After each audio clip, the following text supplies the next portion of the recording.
ළමයි කොහොමද ඔයාලට ඔන්න ඉතින් අද නිවාඩු දවසේ අපි තුන් දෙනා චුට්ටක් එළියට යන්න කියලා තමයි හදන්නේ. ඉතින් අපි බලමු අපේ හවස් වරුව අද ගත කරන්නේ කොහොමද කියලා.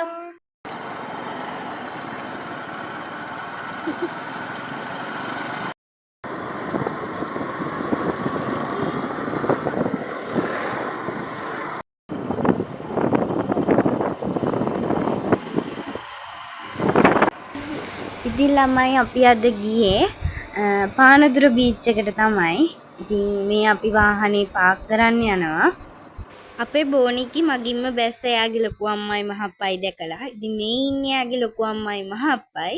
ඉතින් අපි කාලෙකට පස්සේ තමයි මේ විදිහට හම්බුනේ.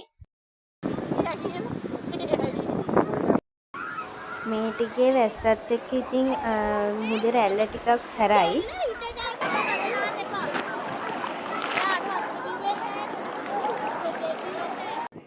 පේනවනේ ඉතින් අපේ බෝනික්ගේ දැඟලිල්ල. එයා හරි ආසයි මුහුද සෙල්ලම් කරන්න. උන් ඉතින් වැලි කැටයකුත් හැට ආවා ගත්තා. ඊට පස්සේ ලොකු අම්මා ඒක අයින් කරන්න බෑ කියලා තරහ වෙලා ආවා. මේ ඉතින් අපි තුන් දෙනා බෝනික්ගේ සෙල්ලම් කරලා ඉවර වුණාට පස්සේ එයාට වොෂ් එකක් දාලා ආයෙත් ගියා චිල්ඩ්‍රන් පාර්ක් එකට. මේ ඉතින් ඉන්නේ අපි දෙන්න. මේ ඉන්නේ පුංචි බෝනික්ගේ එයාගේ ලොකු අම්මා. මේ ඉන්නේ අපි හතර දෙනා. මේ ඉන්නේ මමයි අපේ අක්කයි. උන් ඉන්නෝ ඉතින් අපේ පුංචි බුරතලේ. අපේ පුංචි බෝනික්කි. මේ ඉතින් අපේ පුංචි බෝනික්කි ලිස්සන බෝට්ටු පදිනවා. ඉතින් එයා හරි ආසයි එහෙම සෙල්ලම් කරන්න. ඉතින් කොහොමද චූටි ළමයි ආසයිනේ ඔය වගේ දේවල් වලට. ඉතින් අපි මේ පුංචි වෙලාව වෙන් කරේ අපේ පුංචි බෝනික්කි වෙනුවෙන්.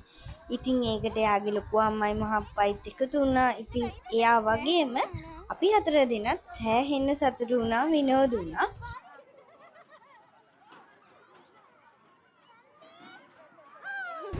අපේ බෝනික්කි ඉතින් ගිහපු වෙලාවේ ඉඳන් සෙල්ලම් කරේ එයාගේ ලොකු අම්මත් එක්ක. මොකද ඉතින් ලොකු අම්මව හම්බ වෙන්නේ අපේ බෝනික්කිට ඉඳලා හිටලා වගේ. ඉතින් එයා ගිහපු වෙලාවේ ඉඳන්ම හිටියේ සෙල්ලම් කරේ ලොකු අම්මත් එක්ක තමයි. ඉතින් ළමයි මම මේ වගේ පුංචි පුංචි වීඩියෝස් අප්ලෝඩ් කරලා තියන්නේ මේ වගේ ගෙවිලා යන ලස්සන දවස්වල මතක අමතක නොවෙන්න. අපේ පුංචි බෝනික්ගේ ටික ටික ලොකු වෙනවනේ. ඉතින් එයා ලොකු වුණාම එයාට බලන්න තමයි මම මේ වගේ ලස්සන දවස්වල මතක එකතු කරලා තියන්නේ. ඔය බලන්නකෝ ඉතින් අපේ බෝනික්ගේ වැඩේම ලොකු අම්මව අල්ලගෙන සෙල්ලමට. එයත් එක්කම තමයි සෙල්ලම් කරේ. උන්චි පැද්දේ, ලිස්සන බෝට්ටු පැද්දේ හැමදේම කරේ ලොකු අම්මත් එක්ක. ඊදුම උතුරන සඳපානේ නීවිත හිස් වෙයි මధు බඳුනේ